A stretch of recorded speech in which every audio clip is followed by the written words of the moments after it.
그래서 내가 구한 것보다 더 좋은 것을 주실 때였습니다. 나는 이것 구했는데 하나님 더 좋은 거 주시더라는 거죠.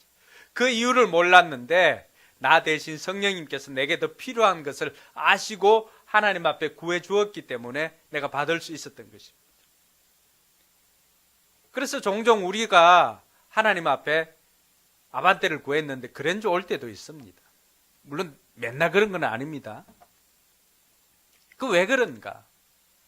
성령님께서 우리의 필요를 다 아시고 우리에게 무엇이 필요한지를 아시고 구해 주시기 때문에 그렇습니다. 그래서 이러한 하나님의 사랑, 우리가 받고자 하는 것보다도 더 많이 주고자 하고 더 좋은 것을 주고자 하는 이런 아버지의 사랑이 우리가 기도하면 받을 수 있는 근거라고 하는 것입니다. 그래서 이렇게 구하면 받을 수 있는데 여전히 우리는 뭐하고 삽니까? 염려하고 삽니다. 옆 사람에게 한번 물어보십시오. 염려하고 살래? 기도하고 살래? 한번 물어보십시오. 물어보세요.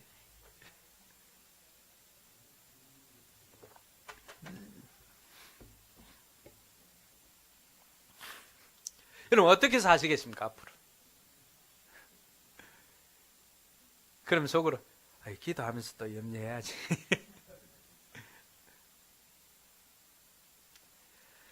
하나님께서 우리에게 가르쳐 주시는 것은 그런 것이 아닙니다. 저는 예전부터 어른이 그렇다고 하면 그런 줄 알고 믿었습니다. 우리에게 어른은 하나님이십니다. 하나님이 그렇다고 하면 그런 줄 알고 믿는 것이 제게는 지금까지도 도움이 되었습니다. 그렇게 되었습니다. 염려하지 않도록 하나님께서 우리에게 주신 방편이 바로 그것입니다. 그래서 하나님께서 우리가 하나님을 아버지라고 부르고 또 기도할 수 있었던 것도 하나님께서 우리에게 염려하지 않고 살기를 원했기 때문입니다. 그래서 새로운 길을 열어주신 것이 기도의 길이라고 하는 것입니다. 할렐루야. 그럼 우리가 어떻게 기도해야 되는가? 어떻게 해요? 첫 번째는 끈질기게 기도하는 것입니다. 오늘 7절에 같은 뜻이지만 삼중적으로 강조하고 있는 게 뭡니까? 구하라, 찾으라, 두드리라. 이것은 기도하라고 하는 다른 표현입니다. 이것을 3번씩이나 강조한 것은 그만큼 중요하고 그만큼 하나님의 의지가 들어가 있습니다. 다 현재형입니다. 구하라, 찾으라, 두드리라.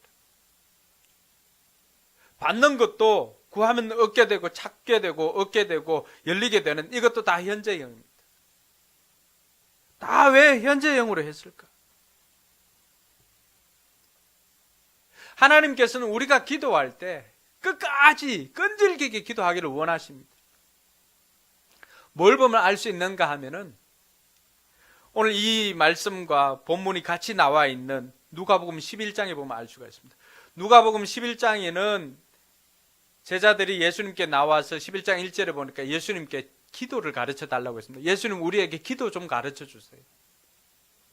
다른 선생들도 다 제자들한테 기도 가르쳐 주던데 우리한테 기도 좀 가르쳐 주세요 라고 외쳤습니다. 그래서 주님께서 기도 가르쳐 주십니다. 그 기도가 우리가 잘 알고 있는 뭘까요? 주기도문입니다. 주기도문을 가르쳐 주고 난 다음에 이어서 나오는 것이 주님께서는 기도를 가르쳐 주기 위해서 기도는 기도의 내용이라고 한다면 그럼 기도의 자세는 어떻게 해야 되는가를 가르쳐 주기 위해서 예화를 사용하십니다. 우리 주님도 예화 사용합니다. 어떤 한 사람이 있었습니다. 그 한 사람에게 저녁에 귀한 손님이 찾아옵니다. 귀한 손님이 찾아왔는데 마침 집에 보니까 먹을 빵이 다 떨어졌습니다. 새로 먹이려고 하니까 반죽을 내서 숙성시키려고 하니까 시간이 너무 많이 걸립니다. 이미 2000년 전 아닙니까? 이때 편의점이 있습니까? 뭐가 있겠어요? 그래서 귀한 손님 왔으니까 이분들도 우리하고 비슷한 문화거든요. 우리도 손님 오면 어떻게든 대접하려고 하잖아요. 나는 못 먹어도 어떻게든 손님은 대접하려고 하는 게 우리나라 정서 아닙니까? 우리 민족의 정서였습니다. 콩 한 쪽도, 그 작은 콩 한 쪽도 어떻게 한다고요? 한쪽이 아니고 콩 반쪽인가요? 반쪽조차도 나눠 먹는 게 우리네 정서였습니다. 이 팔레스틴 유대인들도 비슷합니다, 우리하고. 그러니까 손님을 굶기기는 자기 체면에 안 선 거예요. 그래서 어떻게든 먹이려고 하니까 주변에는 없고, 그래서 생각났던 것이 자기 이웃에 있는 친구 집입니다. 친구 집에 갔습니다. 여보게, 우리 집에 손님이 찾아왔는데 우리 집에 빵이 떨어졌는데 먹을 것 빵 좀 주시게나. 그러니까 이 친구가 뭐라고 말합니까? 가보니까 이미 불이 다 꺼져 있어요. 밤중이야. 빵을 달라고 해도 불이 꺼져 있는데 여러분 같으면 어떻게 하겠어요? 오늘날 우리처럼 이렇게 문이 되어 있지 않고 시골집이라고 생각하시면 됩니다. 시골에 그 뭐 봉창문이나 아니면 바깥으로 난 문 보면 안에서 바깥하고 이야기하는 것이 전혀 소통에 지장이 없을 정도로 다 들리죠. 지나가는 말소리도 다 들리는 것 아닙니까? 그러니까 불이 꺼져 있습니다. 그 요청을 하니까 친구가 그런 이야기를 합니다. 여보게, 밤이 이렇게 다 되고 이미 불을 다 끄고 나는 애들과 함께 자려고 이미 잠자리에 들었네. 우리도 이런 분위기를 알잖아요. 이 잠자리에 들었다는 것. 뭐 옷을 다 벗고 있거나 아니면은 뭐 잠옷 바람으로 이렇게 있는 거죠. 속고장주만 이렇게 입고 있다고 해도 과언이 아니죠. 그래서 처음에는 줄 수 없다고 이야기를 합니다. 여러분 같으면 어떻게 하겠어요? 이 사람이 마음에 부담이 생깁니다. 이렇게 그냥 돌아가면 귀한 손님 먹이지를 못하는데. 그래서 또 당신 사정은 잘 알겠네만은 내 처지를 한번 생각해 보게. 귀한 손님이 왔는데 줄 게 없어서 이렇게 밤을 그냥 굶기면서 보내야 되는 내 생각 좀 해주게 하면서 두드립니다. 안에서 뭐 10원짜리도 들리고 뭐 여러 가지 소리도 들립니다. 친구라고 있는 게 도움이 안 되니 뭐 이런 소리 다 들리겠죠. 그래도 바깥에 있는 사람은 꿋꿋하게 이보게 제발 이번만 좀 도와주게. 이번에. 그러니까 나중에는 마지못해 가지고 이 친구가 불을 켜고는 그 있던 빵을 가지고 나와서 친구에게 줍니다. 8절에 보니까 주님께서 그 친구의 마음을 이렇게 표현합니다. 같이 읽어볼까요? 내가 너에게 말한다. 그 사람이 친구라는 이유로는 그가 일어나서 청을 들어주지 않을지라도 그가 졸라대는 것 때문에는 일어나서 필요한 만큼 줄 것이다. 무엇 때문에 준다는 거예요? 졸라대는 것 때문에. 예전에 우리 성경을 보면 여기 강청기도, 강청하여, 간청하여 이렇게 나와 있습니다. 그 간청하다라고 하는 단어를 제가 한번 찾아봤어요. 근데 이런 뜻이 있더라고요. 부끄러움 없이 뻔뻔하게 구하는 것. 그게 원어적으로 간청하다는 거예요. 그 얼마나 뻔뻔합니까?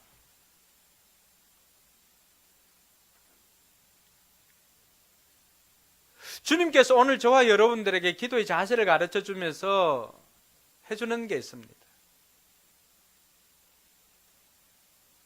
뻔뻔하지만,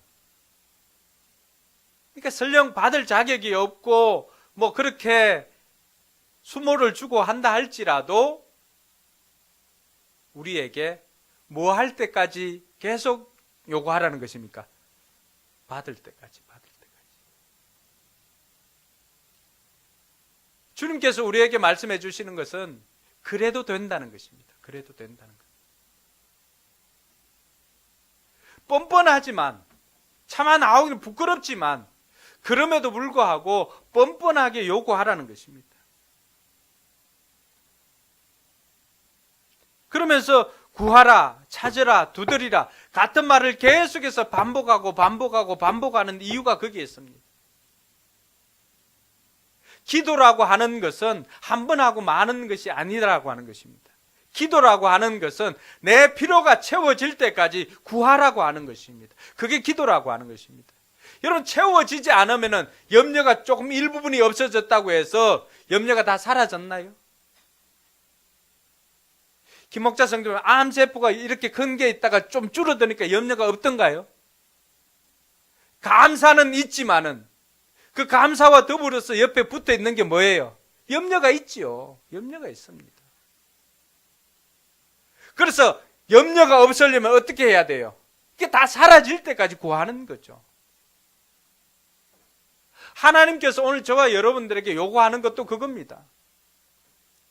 우리가 한계가 있는 인생들은, 연약한 인생들은 염려를 달고 살 수밖에 없지요. 근데 이 염려를 없애려면 어떻게 하는 거예요? 내가 염려하는 이 자체를 가지고 하나님 앞에 구하라고 하는 것입니다. 어느 때까지?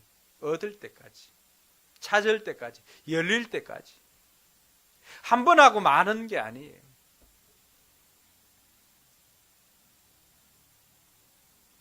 취업할 때까지 원서 넣는 것과 다르지 않습니다.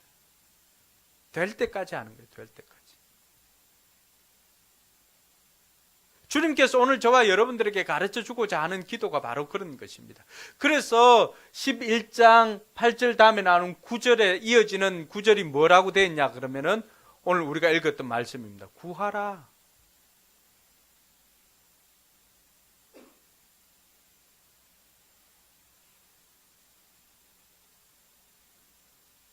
기도라고 하는 것은 우리 염려를 가지고 하나님 앞에 나아가는 것입니다. 기도라고 하는 것은 내 필요를 위해서 하나님 앞에 뻔뻔하게 나아가는 것입니다.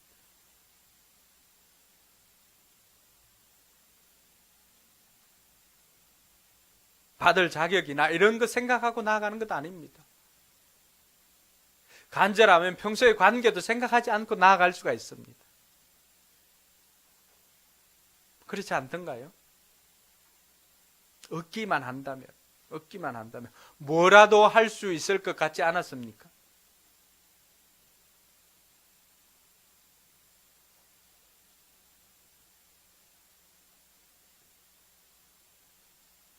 자식들이 우리 앞에 나오는 거, 우리에게 요청하는 것도 마찬가지입니다. 그들이 언제나 우리 마음에 들게 행동을 했습니까? 그렇지는 않습니다. 그럼에도 불구하고 그 아이들은 어떻게 합니까? 뻔뻔하게 자기 할 것 다 요구를 합니다. 먹고 싶은 먹을 거, 사고 싶은 건 사달라고 요구를 하고.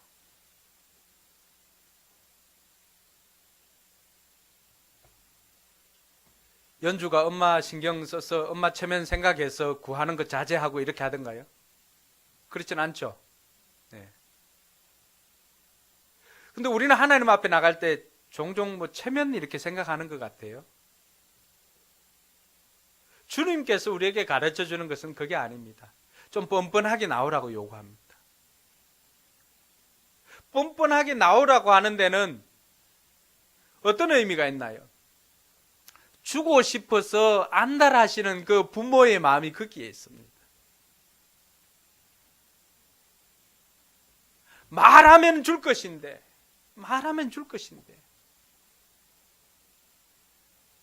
그래서 가지고 기다리고 계시는 주님께서 우리에게 요구하는 것이 구하라, 찾으라, 두드리라고 하는 것입니다.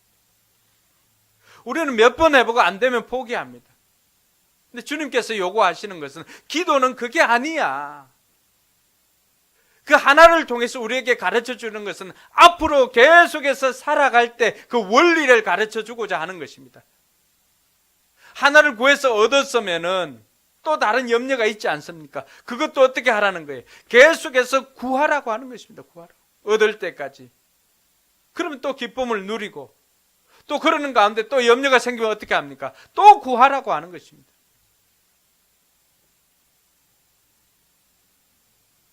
하도 쫄라대기에 주었던 것처럼 우리도 하나님 앞에 끈질기게 나아가는 것이 필요합니다. 그럴 때 우리는 우리의 한계를 넘어서는 하나님의 능력을 경험하게 됩니다. 할렐루야. 두 번째 주님께서 우리에게 가르쳐 주는 것은 하나님의 때를 기다리며 기도하라고 하는 것입니다. 왜 구하고 찾고 두드리라고 합니까? 다른 말로 표현하면 계속해서 구하라는 것 아닙니까? 자주 구하라는 것입니다. 반복해서 구하라고 하는 것입니다. 왜 그럴까요? 하나님의 때를 우리는 다 알 수 없기 때문에 그렇습니다. 그래서 하나님께서 일어나서 일하실 때까지 구하라고 하는 것입니다. 하나님께서 한번 일하시면 어떤 일이 일어날까요? 우리 인생에 놀라운 기적을 경험할 수가 있습니다. 그때까지는 우리가 반복적으로 구하는 것입니다. 그러면 하나님께서 우리를 대신해서 일하여 주시는데, 여러분, 내가 이렇게 집어서 주는 거하고 하나님께서 집어서 주는 거하고는 양이 다름을 믿으시기 바랍니다.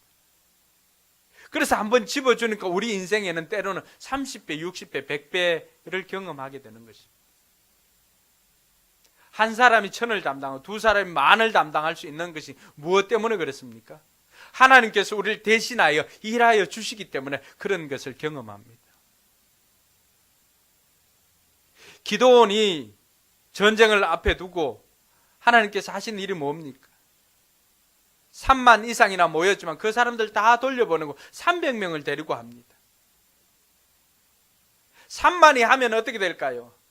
이기면은 자기네들이 숫자가 많고 자기네들이 잘나서 그런 것을 알고 하나님께서 300명을 데리고 그 수많은 적들을 물리쳤습니다. 그것을 통해서 하나님께서 영광을 받으시는 것이죠. 우리는 그 때를 다 알지를 못합니다. 그래서 하나님께서 저와 여러분들에게 요구하는 것은 때를 얻든지 못 얻든지 구하라고 하는 것입니다. 할렐루야. 그래서 그것이 하나님의 시간과 딱 맞으면은, 아다리가 맞으면 어떻게 됩니까? 거기서 하나님 기적이 일어나는 것입니다. 할렐루야. 그리고 마지막으로는 아버지를 믿고 기도하는 것입니다. 아버지는 어떤 분입니까? 오늘 우리가 구하는 하나님 아버지는 어떤 분입니까? 이 우주 만물을 만드신 창조주 하나님이십니다. 그분에게는 못하실 일이 없습니다. 우리의 능력이 아니라, 우리가 가지고 있는 것이 아니라 우리의 한계를 넘어서 역사하시는 그 하나님의 능력을 믿고 아버지를 믿고 구하라고 하는 것입니다. 자식들이 여러분들에게 요구할 때는 무엇 때문에 요구할 수 있습니까? 내가 요구하면 아버지께서 들어주시겠지, 우리 아버지는 이렇게 해주시겠지라고 하는 그 믿음이 있으니까 구하는 것입니다. 우리에게 좋은 것을 주시는 하나님 아버지를 믿고 구할 수 있기를 바랍니다. 아무나 하나님을 아버지라고 부를 수 있는 것 아닙니다. 이 땅에 여러분, 우주 만물을 만드시는 하나님을 누가 아버지라고 부를 수가 있습니까? 그래서 요한은 이것을 가리켜서 특권이라고 했습니다. 영접하는 자, 곧 그 이름을 믿는 자들에게는 하나님의 자녀가 되는 뭘 주신다고 했어요? 권세. 그것이 특권 아닙니까? 그래서 요한 1서 5장 11절 12절은 아들이 있는 자에게 생명이 있고 하나님의 아들이 없는 자에게는 생명이 없다라고 가르쳐주고, 그 아들이 있는 자, 생명이 있는 자가 해야 될 일은 13절 14절에 보니까 하나님 앞에 기도하라고 하는 것이었습니다. 기도하면 내가 듣겠다는 것이었습니다. 그래서 특권이에요. 하나님 아버지께 여러분들이 겸손히 나아가서 하나님 아버지께 요구하면 하나님께서는 듣고 응답하십니다.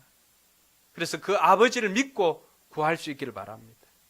그 아버지는 믿을 만한 분입니다. 제가 지금까지 경험해 보니까 그렇습니다. 내가 구하는 것보다도 더 많은 것을 주고 싶어 안달하신 분이 하나님 아버지십니다. 그래서 저는 종종 내가 구하는 것보다도 더 큰 것들을 받아 누렸습니다. 저만 그럴까요? 저에게만 그럴까요? 여러분들에게는 아닐까요? 여러분들도 그 아버지를 경험했을 것입니다.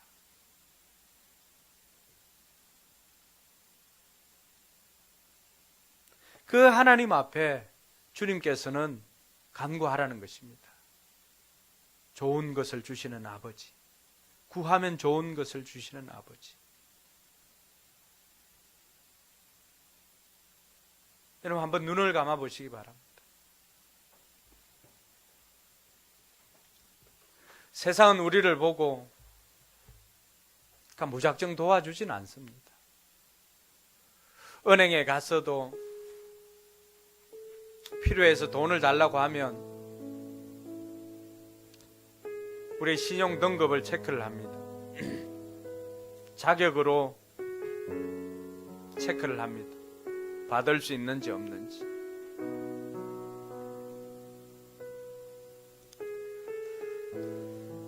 근데 우리 하나님 아버지는 우리의 자격을 보지 않습니다.